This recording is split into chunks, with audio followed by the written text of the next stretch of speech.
I think we enjoy living out the fantasy of revenge. I think we've all had moments in life when we've wished to exact some. So watching somebody else do it, I think, is rather sweet. Hamlet. Who is Hamlet? Well, whoever's playing it at the time, I suppose. That's quite a flip answer, but I think it's probably also true. I think Hamlet only exists in performance. You know, it's a play. He can be furious and aggressive. He can be introspective and weak. He can be thundering. He can be evasive. He has that. For me, Hamlet is the people I saw play it. You know, it's Mark Rylance, or it's Derek Jacobi, or it's Sam West, or all the people I saw do it so brilliantly. And you can see so many productions of it, and it's always new and it's always fresh. And it is, to an extent, it's actor-proof as well, because every actor, there's so much in it that every actor can find something special and fresh, and you can play it violently different ways.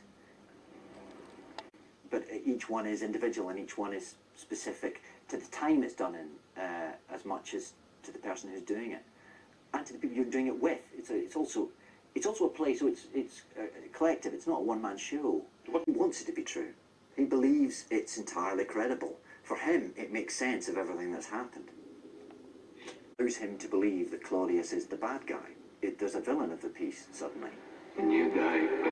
And I think that's part of, again, at the start of the play, part of what he's finding so difficult is that there's nothing he can do. But it is...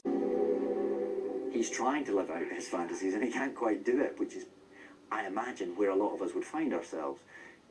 However justified we felt, the actual act of sticking a knife into somebody's back is ultimately, I suspect, fairly inconceivable to most of us, as indeed it is to Hamlet. So I think his dilemma is very instantly recognisable to us all. I imagine they were certainly very close once. I imagine they've drifted.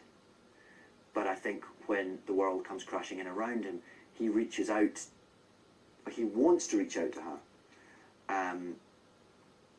certainly for comfort, but he can't go there because he can't trust her, he can't be sure that he can trust her, although he desperately wants to, which is why his betrayal by her is felt so bitterly by him.